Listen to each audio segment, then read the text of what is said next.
Welcome everyone to the Raconteur Society's special. We're doing a series of interviews of the Raconteur and the Raconteur Reserves. And today we're going to be interviewing Anastasia Cook. She is one of our Raconteur Reservists. Tell us a little bit about yourself. Well, I'm a farm girl. I'm a parent of a 20-year-old son, which is Sid. Phenomenal kid. I love it to death. I'm also girlfriend to the oldest one in the group, which is Dennis. Been together for a year and a half now. I work in home improvement. I play with plants and power tools all day. How long have you been gaming? Since 1996. It all started while I was in college. I go to the public library the last Saturday of each month.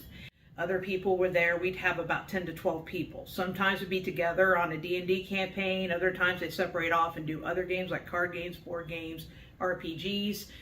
But one thing for sure, we went across the street to Casey's and ordered pizza.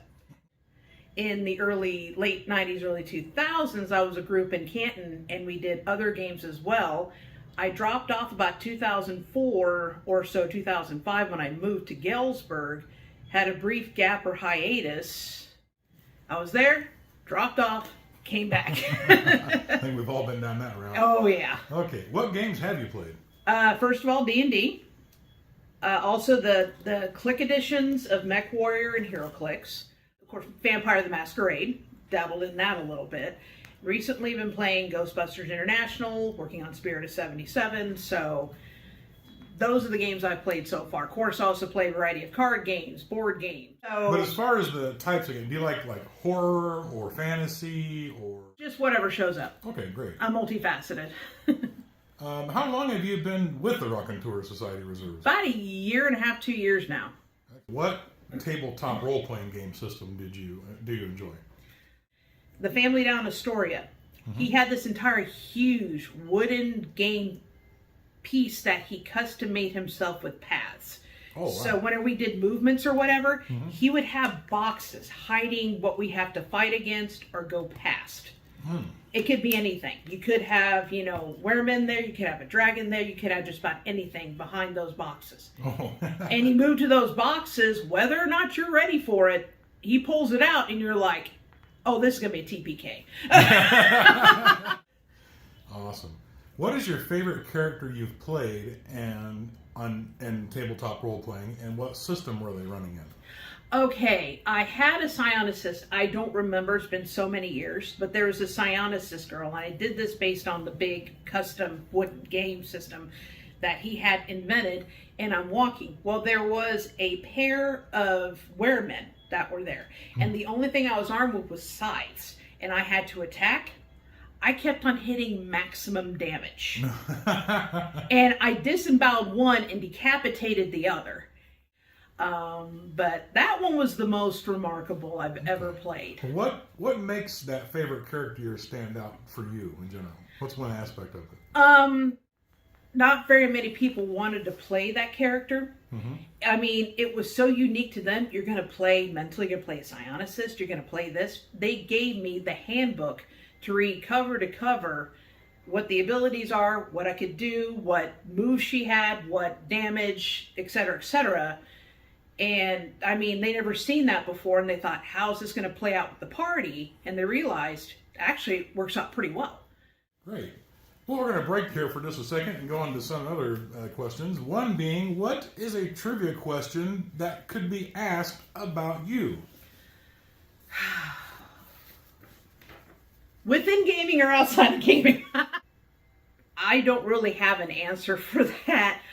When I was a kid, I used to watch The Secret of Nim, which was a very dark and macabre type of cartoon. I also like Ren and Stimpy, I like Pinky and the Brain, and I like South Park. I introduced my mom to South Park. Unfortunately, it was the rainforest episode. She never wanted to watch it again. Is there a specific area of pop culture that interests you the most? I was one of those odd kids that when the Challenger explosion happened, when they had the anniversary of the Titanic sinking, I was more of the history kid. And also other things like the Cold War ending and the crumbling of the Berlin Wall. I mean, I was one of those young kids who used to watch 2020. What gaming events have you been to? The only one I have been in was Planet FunkCon last year. Raconteur Society is going to be a guest of Big River Planet FunkCon this year, so make sure if you're in the area, come and check it out. I would love to try a Nintendo Switch. What about tabletop role-playing systems? Is there anyone you haven't played yet you'd like to try? Really, the ones that we are on right now are ones I have never seen before. So I love that we keep like these types of systems. So I'm already fulfilling that question already. I want to try this out, like Spirit of 77. Never heard it before. Dale explained it all to us, and I'm like, this is awesome. Tapped into my inner 70s, you know? Welcome to the group. Thanks. What is your favorite gaming item when you're doing tabletop that you have with you at every session? I have my little treasure chest. It's a multicolored treasure chest that has my dice. And in my dice, I have my dice bags individually in there. But my little treasure chest is my number one. What's a memorable moment you've had gaming with the group? Now, it was observing online while I was at home. And when Dennis did the obsidian butterfly during Exalted, saying I've never seen it before, and I was like, I could visualize this. This is grisly, yet this is awesome at the same time. Okay. And of course, every time Doug comes over, especially playing Ghostbusters International, it's insane. I like to experience new things. I like to meet new people, either here in the U.S. or around the world, especially Ben and Simon. Get a hold of me. Let's talk. We have some snacks to try out from him soon. Oh, yeah. Which leads me into the next question. What is your favorite snack while you're gaming? Pizza. Of course, one question that came up was, how many sets of dice do you have? So far, 2. One I got myself and one Dennis got. She's your baby. She only got 2. Oh, I got 2. All right. I promise I'll get more. What is the most amount of people that you have done tabletop role-playing with? Maybe was 8. And that was on a D&D campaign. And that was insane. What would you tell those that have never played a tabletop role-playing game but have an interest in playing? Just do it. Just find a group. Find a group that you're comfortable with. I mean, they'll make sure that you're on track on what you're doing, how you roll the dice, how the paperwork is filled out. If they're a real good group, they'll understand and they'll work with you and you go together as a group. You'd be surprised, when you join a group. And if it doesn't work, you go to another one. If it works out great. Like these guys, I gave them a shot because Rob introduced me to this group.